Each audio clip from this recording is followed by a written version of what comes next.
Greetings, programs. NeoMegaMan back again for part 13 of Let's Play Katawa Shoujo Rin's Path.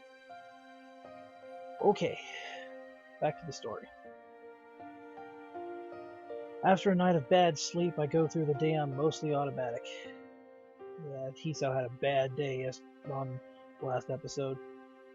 I put on my uniform mechanically, do my schoolwork mechanically, eat my lunch mechanically, reply to teachers mechanically, and thus when the final bell rings, I still feel as if I had just woken up.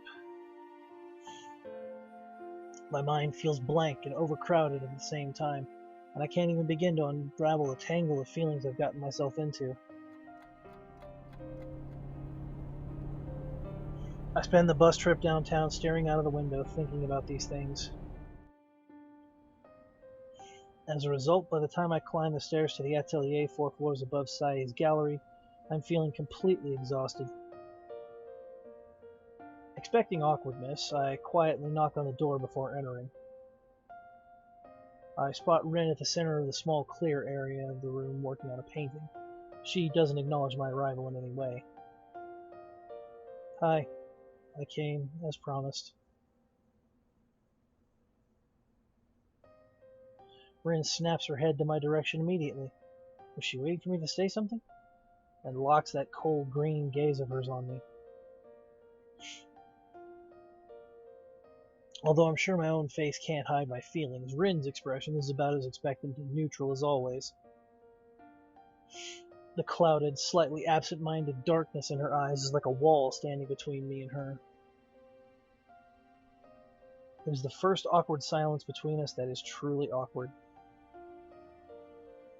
Yesterday, both of us said something we couldn't take back, and there's no way it can be undone. I want to say something, but Rin forbade me from doing so. I can't even begin to guess what she's thinking, but I'm feeling the pressure of her lightless eyes upon me, compelling me to break the silence without saying the thing I most want to say. To my horror, I find that I can't find any way to start a conversation. It's as if I've completely lost the ability to speak with her. Just keep working if you're in the middle of something. I'll just sit down here. Rin nods wordlessly at me and picks up the brush from the floor with the toes of her right foot.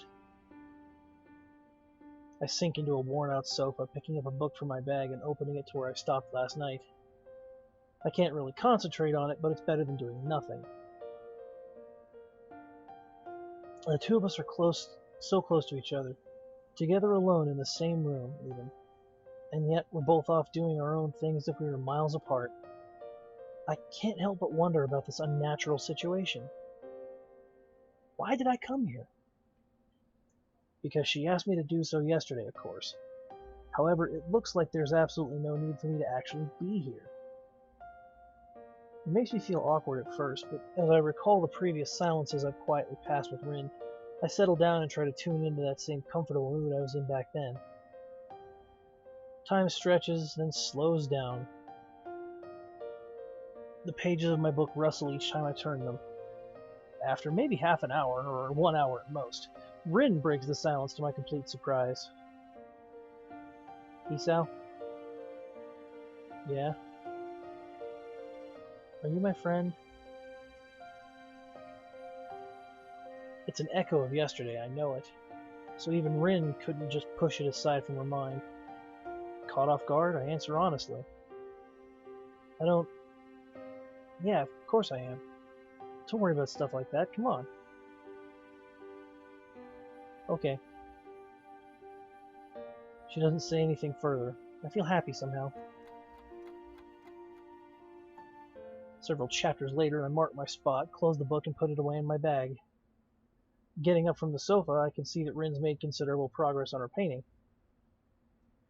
I take a look at it for a bit. Still not quite finished, I suppose. It looks great. It's bad luck to comment on unfinished paintings. After that, I quietly leave the studio and catch the bus, taking me back to school. Shit, I could have squeezed that one in last time.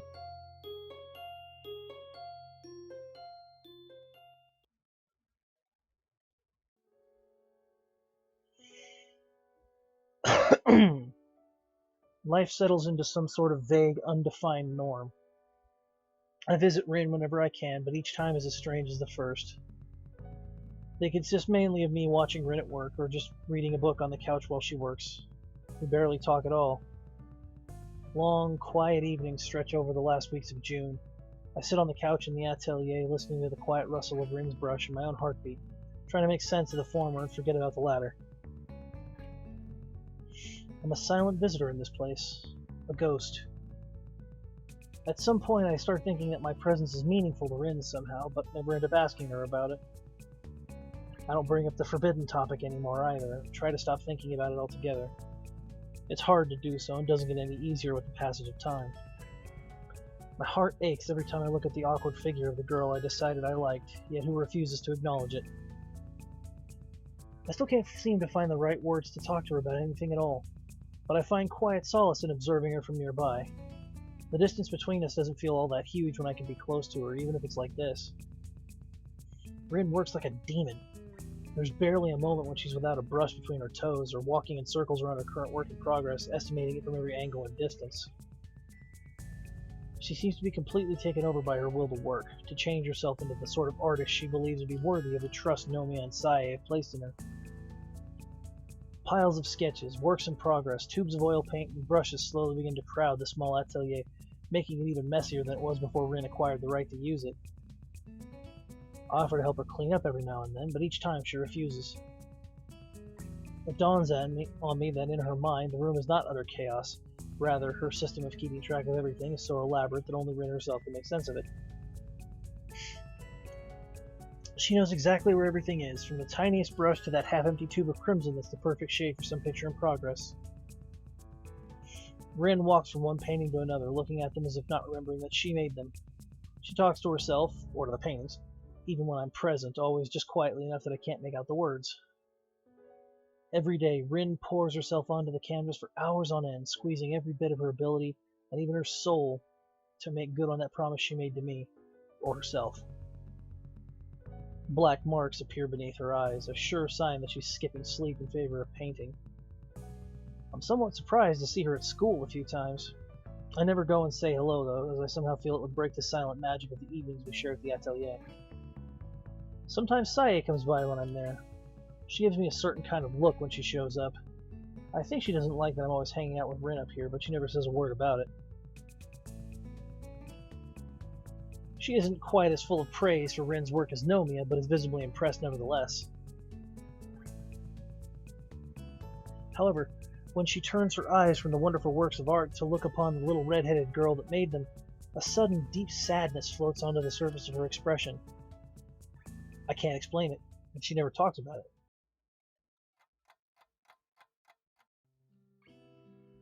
June turns into July almost without warning.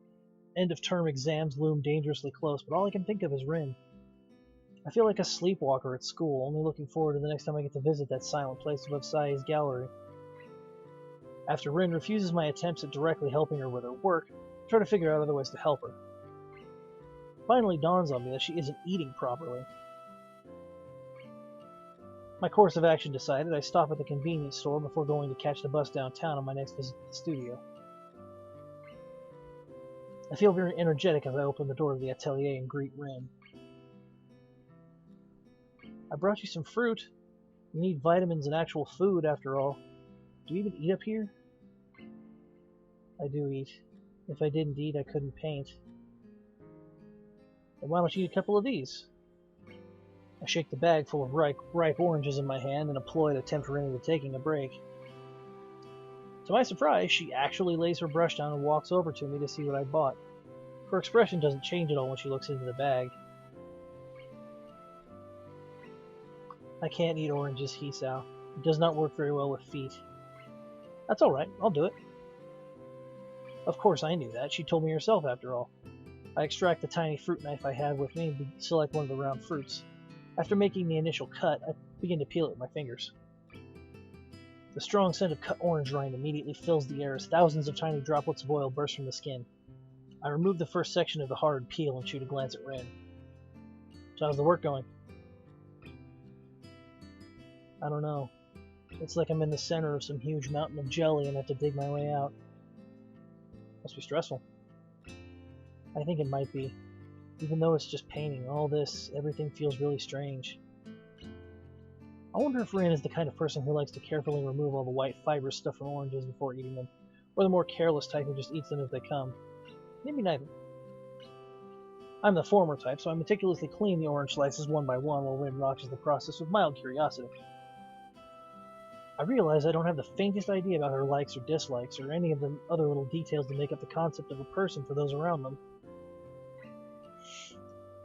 It's like in all this time I haven't learned much about her at all. Once I finish lamenting that fact, I realize I've cleaned the entire orange and neatly split it into slices. I hold a slice, bringing it closer to Rin so she can pick it up. Here. She takes it directly between her lips and then into her mouth whole. Her lower lip briefly brushes against my fingertip. Rin chews at the slice carefully, savoring it as much as possible. I become fixated on the movements of her jaw, the trickle of juice glistening on her lip, the way her throat moves when she swallows the orange slice. After I realize what I'm doing, I turn away, feeling embarrassed about watching her so intently. It's not the same as it usually is. The orange? Painting. Oh. Well, is anything like that ever the same? It is, sometimes, I think. I don't know what, though. I might be starting to paint differently soon if this goes on. Well, wouldn't that just be that change you keep talking about? She thinks about it, blinking her eyes a few times nervously. For a moment, absolutely nothing happens, as if time itself did a double take. We stare at each other in silence, only that faint, tangy scent of orange floating between us and the muffled sounds of traffic in the background. Then I pick up another slice and hold it to her. She takes it from me with her mouth, just like the first one. I didn't think it would be like this. Well, keep on going and see what happens. It's not like you can do anything else. Yeah, it's the only thing I can do.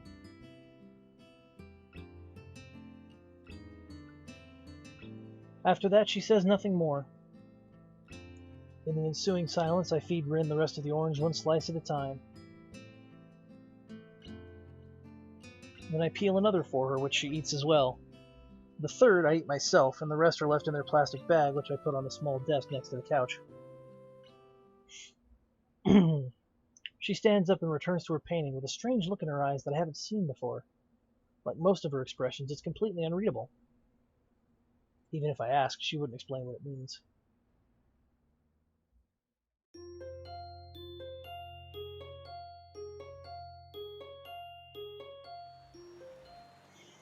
Some days later, I spot Rin and Sae standing together in front of the gallery as I walk down the street towards the gallery. They seem to be talking to each other while Sae has a smoke. Good afternoon.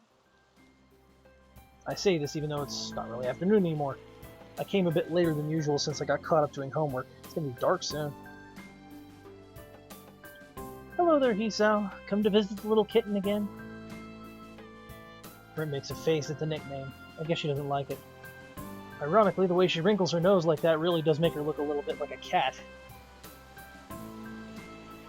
Hello.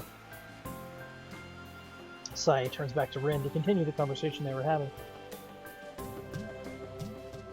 So, in other words, everything is going well enough? Rin makes a difficult expression and turns her face away from me for some reason. It is difficult. It's like I'm missing something, but I will do it. Work hard, and it'll be fine. I'm going to have to start working on my part of the preparations. I need to do a sales catalog, invitations, decorations, advertisements, and so on. I need the names for your works. We also need to think up the general theme for the exhibition. What's this part called? Self-destruction. Oh dear. I don't remember this part. They don't have anything like that. I'm not very good with words, so I don't use them. if I cannot use them. I mean, sometimes I have to, but I think this is not a time like that at all. You don't like naming your works? I don't like it. Well, I guess it's hard to come up with a good name for something like this. Rin shakes her head vehemently. It's not like that. It's like if I paint a cloud and call it an octopus, people will think about it differently than if I paint a cloud and call it the end of the world. Every name is wrong. Nothing ever explains what I feel like when I make a painting. It's not a word thing. The only thing would be to come up with new words for everything. But would it help at all? No, I don't think so.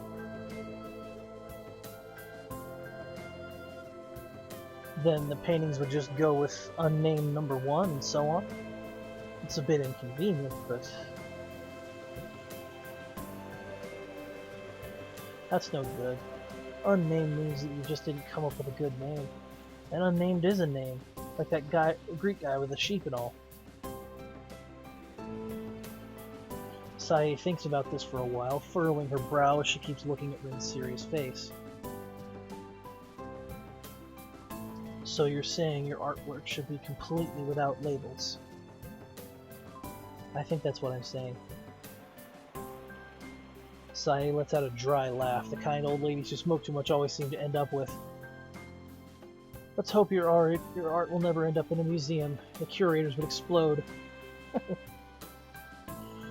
She takes a contemplative puff on her cigarette, which is worn down to not much more than a butt.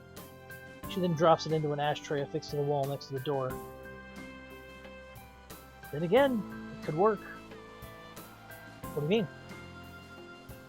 This namelessness, the rejection of labels, it works. It's a good unifying theme, and something people can grasp onto easily. Allows for a lot of room for interpretation. Gives a good impression. Think about it. All sorts of associations can be made, starting from identity and self-definition, all the way to whatever you want to think about it. You could call your exhibition Nameless and build it on that theme. How does that sound? Rin thinks about this for a while. I'm not sure how Sae managed to get so fired up by Rin's reluctance to apply names to her works. It feels like she might be extrapolating too much, but it's a pretty impressive sounding idea. I don't think it's a bad idea. For what it's worth, I have to say it sounds pretty good to me too. Sae reaches into her pocket for another cigarette, lighting it with a neon green butane lighter. Her forehead wrinkles and she rubs it furiously as she appears to think more on this idea. She doesn't say a word for a little bit, but every now and then she takes a sharp drag from the cigarette. Yes, I think this would work out pretty nicely. I'm going to take this as the starting point and work from there. I'm going in to work on this. You go back upstairs and try to find your missing ingredient. I'm sure it'll come to you sooner or later. Rin doesn't reply, so Sae takes one last long pull from her cigarette and drops it in the tray, to join the others of its kind. The gallery owner turns to head back inside, but is stopped by Rin just as she reaches the door handle. Sae? What is it, kitten? Can I have some cigarettes? She looks at Rin incredulously, clearly not having expected such a direct request. Not that I did either. Don't tell your teacher. She stuffs the packet in Rin's pocket along with the neon green lighter. The day is already folding into dusk when we climb up the dark stairs leading to what is now basically Rin's atelier. As we go inside, Rin doesn't seem to be able to settle down. She keeps pacing around the room like a caged animal, looking through the skylight at the burgundy-colored dusk. The last light of the sun's advance across the sky reflects from the clouds floating over the town, filling every corner of the atelier with blazing orange light. So, painting is going well? She blinks, then relaxes her muscles. I didn't even realize how tensed up she was until now. Not really. I haven't painted in 3 days. I'm going in squares. Circles. If you say so. I tried doing things a bit differently, but it doesn't work. And now the old way doesn't work either. I need something more. It's not enough like this. Uh-oh. Rin's response gives me pause, since as usual I can't exactly understand what she means. Although really, I shouldn't have expected anything else. She either says nothing at all, or too much. Trying to comprehend and follow her train of thought feels like wading through the jungles of Borneo equipped with a wooden spoon and a map of Hokkaido. Borneo. It's annoying how her thoughts are both laid out in plain sight and hidden from view every time she opens her mouth. What more? You said that to Sae as well. A missing ingredient? I think I have to destroy myself. Okay, that sounds unnecessarily grim. What do you mean? Rin's shoulders slump and she turns to face me directly. I have to change. I've tried, but this is not enough yet. I have to destroy myself first, I think. Just to be clear, you're speaking metaphorically, right? Like learning to paint from scratch again or whatever, so to speak? She shrugs her shoulders as if there's no difference. There is no difference. So, you were going to start by smoking a cigarette? For inspiration? Maybe. I've never tried this before.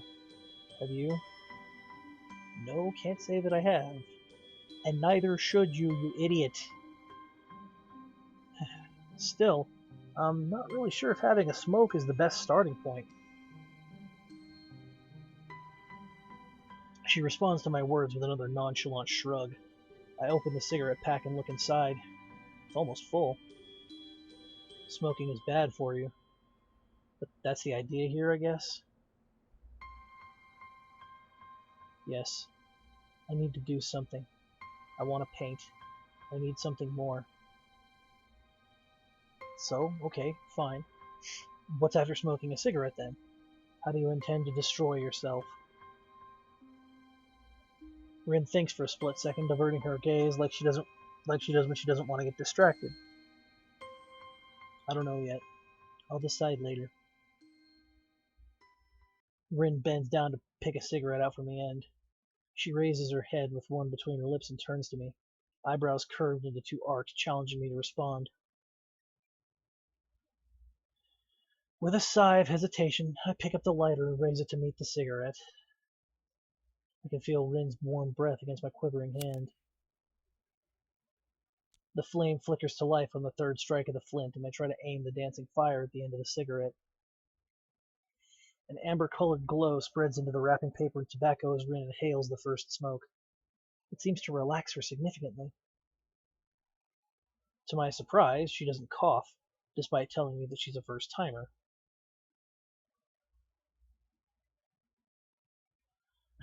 Rin seems to remember that it's hard to blow the smoke out without spitting the cigarette out as well. She quickly sits down on the floor, bringing her foot to her lips like a circus contortionist and expertly picks up the filter between two toes. If she was really super pro, like she's acting, she'd blow it out through her nose. I get down on the floor as well, and we both lie down almost simultaneously while Rin blows a steady stream of smoke towards the dim sky beyond the glass of the skylight, looking after it thoughtfully.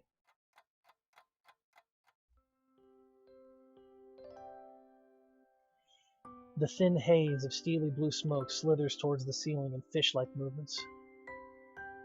It billows in the stagnant air of the atelier, twisting and turning around its own immaterial body until it dissipates in thin air. What's the word for smoke that looks like that? There is no word for that. We should maybe come up with one. Maybe. Rin takes another quick experimental drag. It's not very tasty. Feels like inhaling the dust lying on top of a forgotten book about the memories of a dead kingdom. Do you want to try? My hesitation unintentionally surfaces again, making me freeze in the face of a rather trivial and commonplace challenge. Rin's ability to take everything so coolly is something I'm a bit jealous of. Alright. And now he's out smoking. What a dumbass.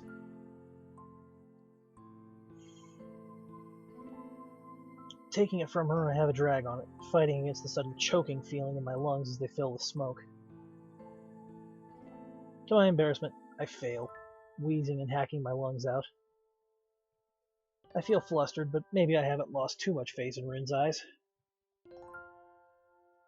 It's less unpleasant on the second try, but I still pass the cigarette back to Rin. We're like a pair of budding delinquents in middle school, sneaking their first smoke out of sight of their teachers and parents. Well, I suppose it's not like that at all. That's exactly what we are. After a while, the cigarette has shrunk most of the way down to the filter. Rin is still looking quietly out of the skylight. With her looking out there, the silence in the atelier seems to deepen even more. Are the cogs of creativity turning behind those eyes right now? Do another one. I mechanically pick another cigarette, light it, and place it on Rin's lips. She takes a few quick puffs and moves it around awkwardly with her lips. Figure. Not understanding her garbled words, I glance over at Rin. Looks like she's having trouble with the cigarette. I pick the cigarette from her lips and place it on mine, abandoning common sense and good reason while I do so. The first one should have been enough for me, but I take another drag, still coughing a little at the unpleasant sensation of smoke invading my respiratory organs. I remember doing something like this before. So you've smoked? Doesn't look like it, though. Nah, lying on my back and looking at the sky with you. Oh. The sky on the other side of the glass is slowly growing darker. It's unreachably high, even if the shimmering smoke seems to make it closer. I return the cigarette back to Rin's mouth.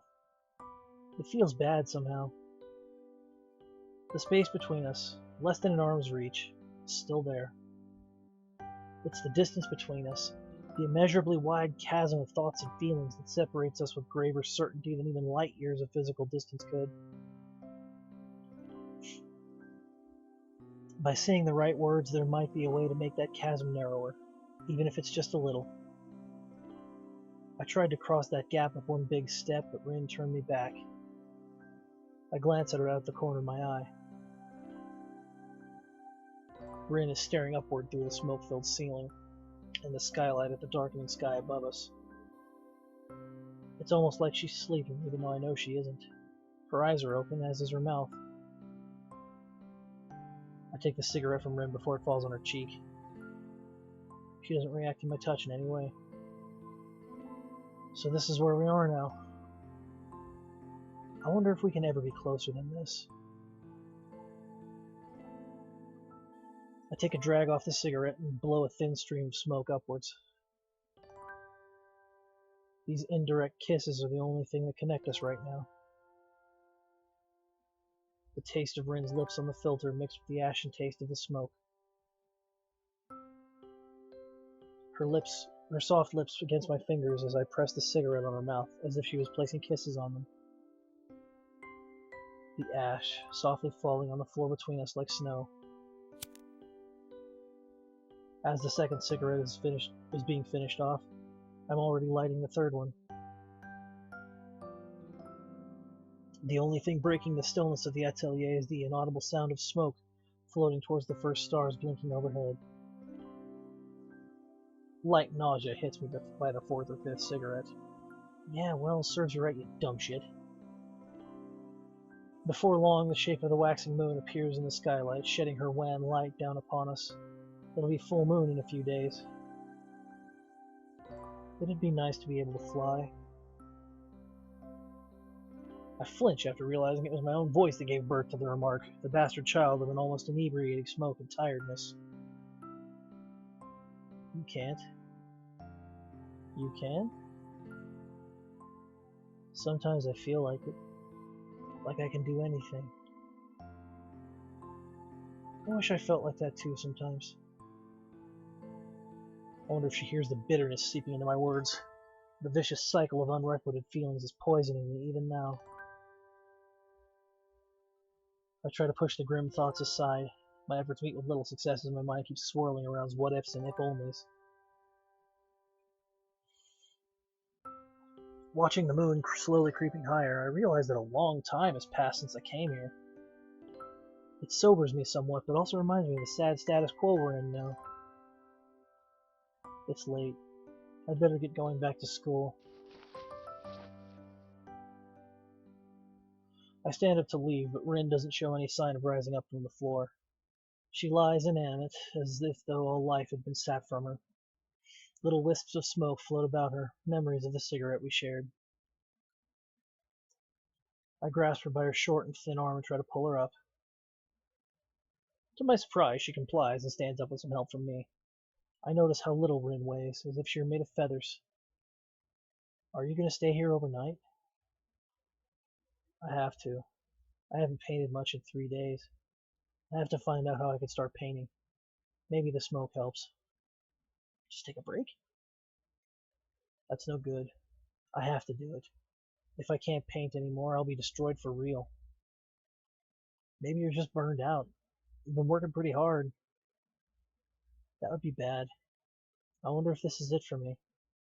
I wanted to see how far I can go. Maybe this is it. The end. You just have artist block. It's not a big deal. That's the word for when you can't paint, right? I've had that before. Never like this, though. I pick up a brush and then I want to put it down right away. And then I do. 3 days. It's like I've forgotten how to paint. I didn't think that was possible. Like, more impossible than Emmy growing wings and a tail. You need a break. I mean, I get that you're trying to go deeper inside yourself for your paintings, but it's really not that healthy to stay inside your own head for so long. I glance at the night sky visible through the window. A couple of stars are weakly twinkling above the city. They remind me of something I used to do once upon a time. It feels so horribly long ago. Come on, let's go outside. Where? Just for a walk. I'll show you my secret place. I don't know if it works in this town, but we could try. In any case, you need a break, and probably something to eat. Come on. You need to get your thoughts away from this for a while. Excuse me. When they're troubled, most people escape from their unhappy lives into a world of fantasy. I did that before and still do today, reading books endlessly, immersing myself in their world rather than my own. Rin's escape should be the other way around, though. Out of her inner world and into the real. Rin doesn't look happy about this, but I ignore her. At least she's somewhat cooperative, walking after me as we head down the stairs and then down to the sidewalk. Night has fallen upon the town. It's a gentle summer night, smelling of flowers and hot asphalt. The sunlight is replaced by shining neon colors and bland yellow streetlights. The air is easy to breathe, as if the air pressure was noticeably lighter than usual. The feeling of daytime in the hot summer has lasted long into the evening and night. I grab her in by her sleeve like I've seen Emmy do, and to my surprise, she obediently follows. The pale streetlights fight against the all-enveloping darkness as we walk together. The guide and the guided, although neither knows the destination. But it doesn't matter. This is the one moment where the usual silences that have become ritual between me and Rin at last fit perfectly. We walk side by side, choosing directions on impulse or inspiration. Sometimes we find ourselves back at a street we'd already seen once or twice. Sometimes we find new streets. All of them look asleep. Rin doesn't ask where we're going. Maybe she doesn't care. Maybe she knows I don't have an answer. The silence of the night isn't scary. After all, the lights drive most of it away. The air grows cooler as the moon progresses along its journey in the cloudless sky. Few cars roam the streets at this hour, and even fewer people are on the sidewalk. The apparent lack of nocturnal life is somehow befitting of this place. There are round-the-clock shops and cafes, sure, but the atmosphere is like the town itself is slumbering. A town that sleeps 8 hours a day. The city I grew up in, bathed in the electric glow of a million light bulbs, never slept. I've seen it for myself. It's not the first time I've done this. It happened one of the first times I was home alone. Both of my parents had business trips that neither could cancel, so they deemed me old enough to survive 2 days on my own. Their misplaced trust in me did not go to waste as I proceeded to spend the entire night out walking around the city. Even afterward, I couldn't say what made me stay downtown longer than I intended after school. I didn't feel like going home, so I stayed through the evening and eventually through the entire night. I walked long, concentric circles around a landmark chosen at random. For some reason, the nighttime city felt fascinating, so I walked its streets. At every intersection, it was possible to choose your direction at random because they all led nowhere. The aimless wandering made me see things differently. I hope it'll do the same for Rin. We stopped to buy some hot coffee and snacks from a vending machine and then locate a bench where we sit down to eat. There's no time in the night of the town, so we spend an unknown amount of it just sitting there, observing the stillness of the usually vivid townscape. Still, it's getting very late, and soon it'll be getting very early. So is this it? Hearing Rin's voice surprises me. She doesn't sound bored, rather her tone is inquisitive, uncertain as to why I dragged her out here, yet curious to find out the answer. Yeah. Have you ever been out all night? It's like a different world. The remark sends her thinking for a while, looking around as if she was looking for something. The wisps of light reflecting from the corners of her eyes are suddenly very sharp. It's not a different world. It's the same. Just asleep. What do you think this town is dreaming of? Maybe something like car sheep or building sheep? Why are dreams always about sheep? I've never seen a sheep-related dream that I can remember. Different towns dream of different things. Probably. How could they not? I answer, half joking, half spurring her on. For the first time tonight, it seems like a bit of Rin's life has returned to her. She doesn't continue her list of rhetorical questions, though. Instead, she leans back a little and looks up at the moon traveling above the town. The cool breeze blowing between the buildings seems to steal the conversation away before it even really begins. It's too bad. It looked like Rin would get out of her blue mood. I wish I could somehow know the right things to say, but I realize I can't do that the way I am now. I'm too far apart from Rin. I haven't really managed to crack her open. She's just too complicated. It's like she's open to everything, equally disinterested in everything from the outset. In truth, she's locked tighter than anyone else I know, even myself. Sometimes she locks herself inside that inner world, shutting everything else out. At other times, her thoughts flow freely from her mind, but not organized in any fashion that would make them intelligible to the rest of the world. What comes out in the form of paintings I can't interpret. To me, it's just a sea of colors and shapes, not a message. She's too far away. I now know it was a bad idea to try to reach for her in the way I did, but I can't help liking her. I look at the fingers in my right hand, trying to remember what Rin's lips felt like against them. Do you ever feel like you're trying to reach out for something that's impossible to reach? Rin turns her gaze to me, tilting her head quizzically. I wonder if she understands the meaning of my own rhetorical question or not. Either way, I like how I can manage to catch her attention just by speaking aloud nowadays. All the time. At least I think so. That's what painting feels like a lot of the time. Or all the time. I don't know. Sometimes I get the feeling that I can really paint what I want. Sometimes it feels like it's just another shadow of me, like a mirror that doesn't work right. Like talking? Maybe. When I was little, I didn't really have friends. Maybe it's the same now. The only things I liked were pens and paints.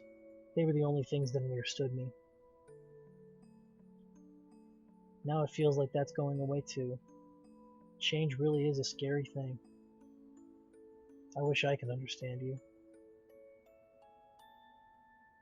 She looks at me melancholically, roused by my thoughts materializing as words spoken aloud. Me too. Whether she meant she wished for me to understand her, her to understand me, or her to understand herself, I never ask, nor do I find out. I see her eyes are searching for mine. Serious and cryptic as they are, I'm not getting any explanation from there. Don't worry about it. I will. Small hints of a smile are wavering on her lips. When she's like this, it makes me feel that maybe there's hope for us. We get along so well for being so different. It's just that we never really get along precisely because we are so different. Maybe it was Rin's passionate approach to her own art exhibition, or perhaps my own careless words, but last week was different from usual. The smallest friction between us seems to be somewhat volatile, but at least now we seem to be back to normal, relatively speaking. We stand up from the bench and pick yet another direction in which to go. The wee hours of night slowly pass by as we measure the streets of the town one step at a time. We're finally at ease, not minding the rare, lone passerby, the eerie darkness, each other, ourselves. Rin's step seems lighter, like the heavy air around her is letting go a little. Makes me feel happy. We don't talk, save for the single remarks that are spoken into the night of the town and never answered. The details jump into the eye instead of being the usual blur they are during the day. As the sky above the town changes from deep dark blue to gray, I know that our night is soon ending. It's almost morning. Rin looks up too and nods at me. It's true. The coming light of morning is creeping through the sky, climbing higher by the minute. It feels surreal. The sun won't come up for a while, but I get the feeling that the end of this night is really here now. Should we head back? Rin nods again twice, her hair waving in the breeze that seems to be heralding the coming dawn. Abruptly, she takes off, taking the lead in this walkabout on which I'd brought her. It seems she really is in a better mood. This too makes me feel happy. Rin's navigational skills are probably not much better than mine, but we eventually find ourselves in front of Sae's place. I don't know if this was any help. I did this once before, but it was more because of a stupid impulse or maybe restlessness back then. Maybe this was a silly idea and didn't really help you at all. She just nods as an answer. So, do you know how you're going to destroy yourself now? I have some ideas. I don't want to see you for a while. Don't come and see me. Do something else. Her ultimatum catches me completely off guard. What the hell? What's that about? You said before that you didn't mind. I mind now. It's just for a while. I have to do this alone. I don't like that. Why? I don't want it to go like this. Why? I just don't want to feel this distance between you and me.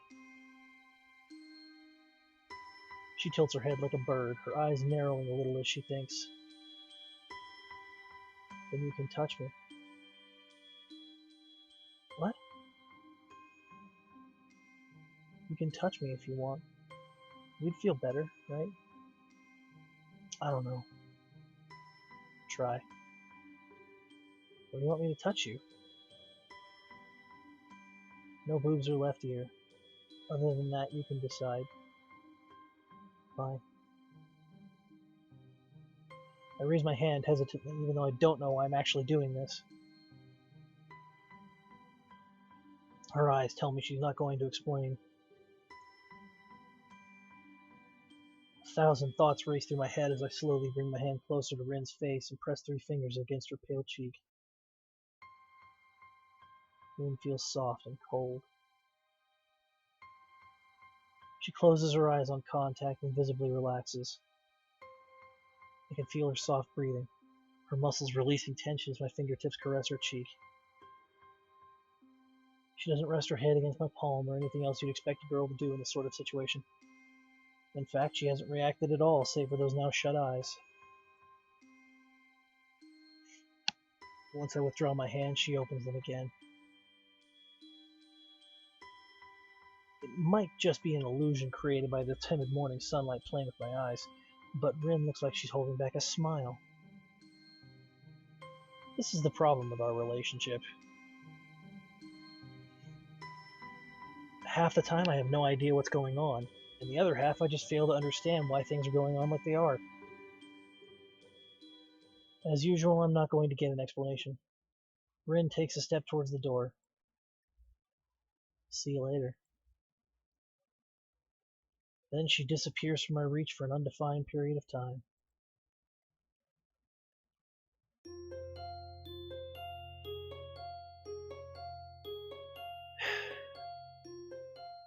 Once again, I can't seem to stop ending these episodes on downers. What is up with this?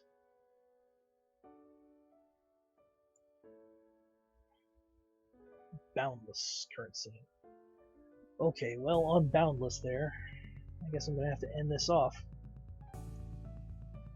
So, thanks for tuning in for another part of Let's Play Katawa Shoujo Rin's Path. Longer than normal, but I hope you all don't mind. I got nothing, folks. I'm about as confused as he's out at this point.